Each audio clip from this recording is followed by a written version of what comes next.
Kama ni mara yako ya kwanza unatembelea chaneli yetu ya Top 5 Media, tunakuomba ubonyeze neno subscribe, kisha kwa chini itatokea alama ya kengele. Tunakuomba ubonyeze kengele hiyo ili uwe wa kwanza kupokea taarifa katika chaneli yetu. Asante.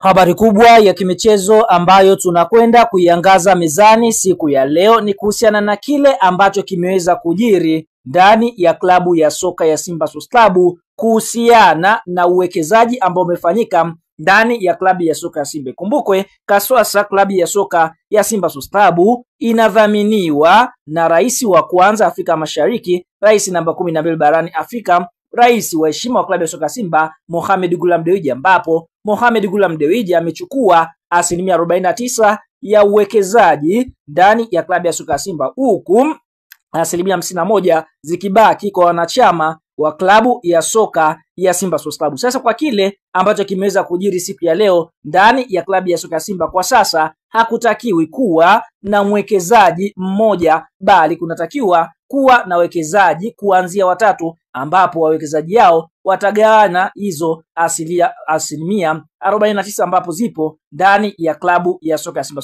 Sports Club. Kwa hiyo kiufupi, mwekezaji Mohamed Ghulam Dewji kwa sasa anatakiwa hisa zake hizo za asilimia 49 ambazo amewekeza Simba, anatakiwa apate wengine wawili au zaidi ili wawekeze ndani ya klabu ya soka ya Simba Sports Club. Taarifa imekaje? Kwa sababu wana Simba wengi wanataka kufahamu. Hebu nisikilize kwa umakini ili uweze kujua kile ambacho kinaendelea kwa sasa, kwa sababu taarifa za ndani kabisa, kuna uwezekano kuanzia sasa Mohamed Ghulam Dewji akajiuzulu nafasi ya uwekezaji ndani ya klabu ya soka ya Simba Sports Club. Taarifa inasema hivi: serikali kupitia baraza la michezo imetoa maelekezo katiba mpya ya klabu ya Simba inapaswa kumtambua mwenyekiti wa klabu kuwa ndiye mwenyekiti wa bodi ya wakurugenzi, maana klabu ina umiliki mkubwa 51% na wawekezaji ni 49%. Kwa hiyo hapa tunaona Murtaza Mangungu kwa sasa ndiye anatakiwa kuwa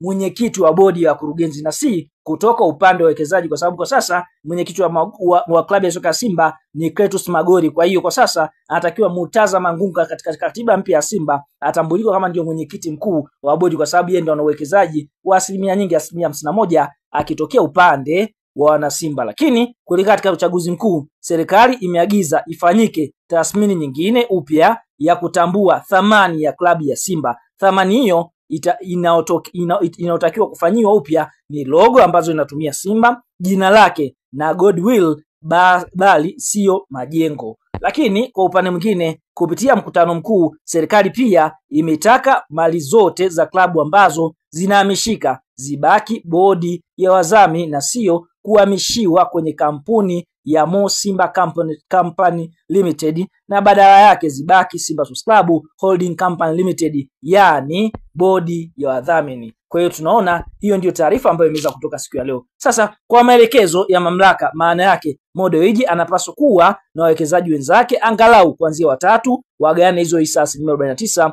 ambapo mchakato unabidi uwe wa wazi, utangazwe. Kama itoshi, mwenyekiti wa klabu ambaye anatoka upande wa wanachama ndiye atakuwa sauti ya mwisho klabuni, maana anawakilisha 51%. Kwa maana hiyo wawekezaji watakuwa wanamsikiliza chairman ambaye ni mwenyekiti kutokea upande wa klabu ya upande wa mashabiki. Ukitulia kwa utulivu sana na ukinusa kikombe cha kawa, hapo hatakiwi tajiri mmoja tu, bali matajiri wengi, ambapo mchakato utakuwa wazi kwa tochi unakuonekana. Kumbuka pia mali zitafanyiwa tathmini upya, maana yake thamani ya klabu lazima itakuwa juu zaidi. Kwa utulivu sana, naona mpira umerudishwa golini na wanataka uanze kuchezwa upya, na mkutano mkuu unapaswa kubariki maboresho ya rasimu ya katiba mpya, ambayo kwa upande mwingine klabu ya soka ya Simba Sports Club kwa sasa kupitia serikali wametaka wafanye mambo hayo. Kwa hiyo huenda kwa upande mwingine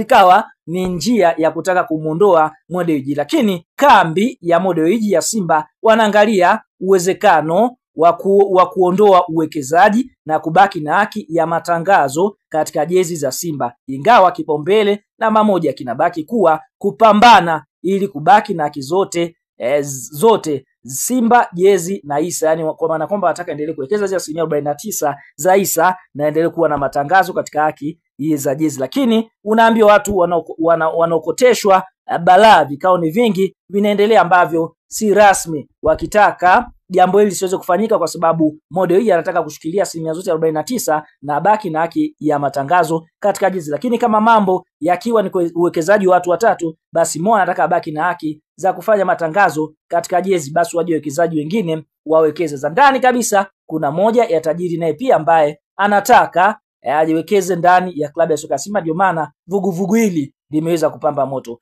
Bwana, tuambie ni wa comment kwa upande wako kwa hiki ambacho kinaendelea. Je, ni wakati sahihi kwa model hii kuondolewa na kuwekwa wawekezaji wengine, au unashauri vipi? Aendelee kubaki model hii ama ije mfumo wa wawekezaji watatu? Shuka kwenye comment hapo, kadondoshe maoni yako.